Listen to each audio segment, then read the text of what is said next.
Todo el que haya visto las redes sociales recientemente sabrá que las cosas en Colombia no andan nada bien.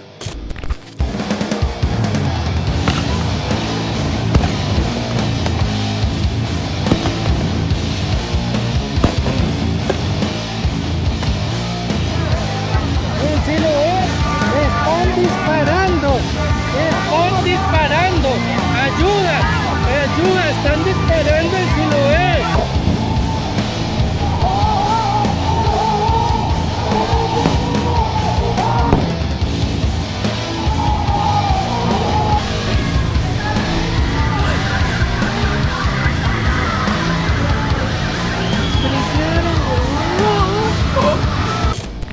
Por eso, hoy queremos responder a la pregunta: ¿qué es lo que está pasando en Colombia?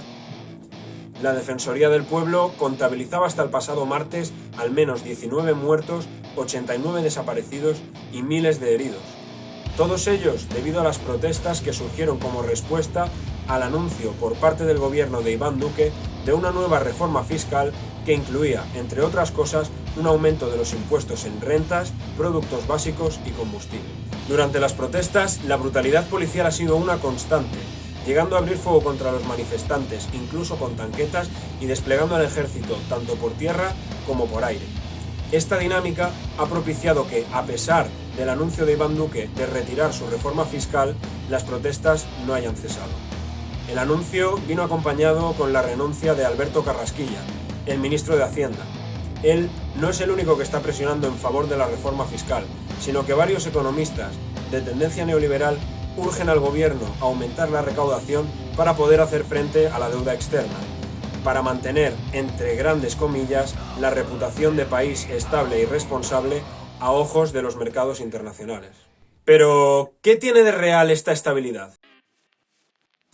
Podríamos decir, saltándonos varios años de la historia, marcados por la violencia del narcotráfico y de la lucha reformista armada, que este no es el primer estallido social de este tipo que vive Colombia. En 2019, los colombianos tomaron también las calles en protesta contra la desigualdad y contra la corrupción, así como contra la reforma fiscal que por aquel entonces empezaba a circular por el Senado. El saldo, al menos 3 muertos y 250 heridos. Volviendo al presente, ¿por qué siguen protestando los colombianos si el proyecto de la reforma ha sido retirado? Veamos algunas causas. Colombia es uno de los países más desiguales y pobres de la región. En 2019 se calculaba que la pobreza alcanzaba un 38% de la población y que con el aumento de la pandemia esta podría haber aumentado hasta el 50%. En 2017, Colombia fue el segundo país más desigual de Latinoamérica y el 7º del mundo. Y sin embargo, los gobiernos, uno tras otro, siguen primando los intereses de los grandes monopolios antes que las necesidades más básicas del pueblo trabajador. Otro punto clave es la violencia. Colombia ha pasado por años de conflicto armado, que ha continuado a pesar de la firma de los tratados de paz con las FARC hace tan solo unos años, pues algunos sectores de estas han retomado las armas, así como grupos más irregulares como el Ejército de Liberación Nacional, que ha roto recientemente las mesas de diálogo con el gobierno. Esto crea el pretexto perfecto para los llamados falsos positivos, que son personas asesinadas por el gobierno y hechas pasar como supuestos guerrilleros para justificar la llamada guerra contra el terrorismo. Algunas fuentes citan hasta 1.257 víctimas de este fenómeno entre 2002 y 2014. Igualmente, por parte del gobierno, se calculan al menos 753 líderes sociales asesinados en Colombia de 2016 a 2020, y en lo que va de 2021, la cifra ya supera los 300. Aunque pueda parecer que esto es culpa de los gobiernos liberales de derecha, nada cambia cuando gobierna la izquierda posmoderna. Como ejemplo, tenemos a Claudia López Hernández, la alcaldesa de Bogotá, todo un icono pop por ser mujer y homosexual, pero que sin embargo ha permitido la represión más brutal en su ciudad a manos de la policía y el ejército en los últimos días. El total bloqueo de vías en medio de semejante tensión violenta pues termina produciendo estas cosas que ni son justificables, ni son deseables. Claro. Digamos, no, yo por eso, digamos, hoy dije, no, o sea, ya, por favor, o sea, ¿hasta dónde va a durar esta locura? ¿Qué queremos? Pero alejándonos un poco de esto, y siendo tan grave la situación en el país, ¿por qué las potencias extranjeras son tan laxas con lo que ocurre? Si bien la Unión Europea rechaza la violencia que están ejerciendo las autoridades, su posición es más bien tímida en comparación con otros casos del continente. Y esto puede tener que ver con lo que representa Colombia en América. Colombia es el único país de América Latina que es considerado como socio global de la OTAN. En 2009, el entonces presidente Álvaro Uribe Vélez firmó un acuerdo para que Estados Unidos usara 7 bases militares en suelo colombiano. El acuerdo incluye también ejercicios militares conjuntos y entrenamientos de las fuerzas militares, así como el aprovisionamiento de armamento, entre otras cosas.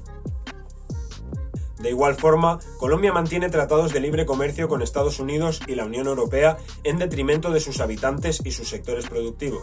Estos tratados incluyen a España, uno de los países con mayor presencia económica en Colombia, lo cual explica el silencio mediático absoluto que se ha vivido en España con respecto a la situación de protesta de Colombia. Haciendo un breve repaso de la presencia de empresas españolas en Colombia, encontramos que cerca de 450 empresas españolas están instaladas en Colombia. Hablamos de empresas de la talla de Iberia, Globalia o NH. Repsol tiene allí su negocio de explotación de hidrocarburos y gran parte de su presencia se deriva de las licitaciones realizadas en 2014, cuando la Agencia Nacional de Hidrocarburos adjudicó al grupo español una participación del 33,34%. Además, en Colombia se administran contratos que rondan los 5.000 millones de euros a constructoras españolas como ACS, del magnate Florentino Pérez.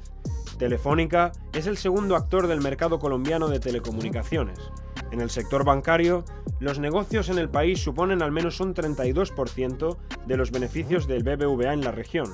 Y para terminar con estos ejemplos, podemos mencionar que la filial colombiana de la aseguradora Mapfre tuvo un volumen de primas de 210 millones de euros en el primer semestre del año 2016.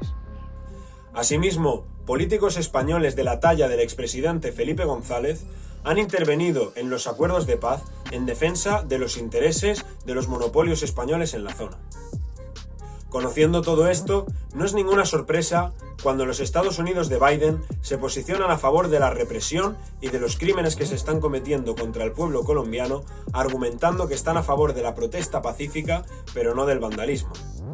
Tampoco resulta ninguna sorpresa cuando los medios de comunicación españoles guardan el más cobarde de los silencios en defensa de sus propietarios y sus socios comerciales.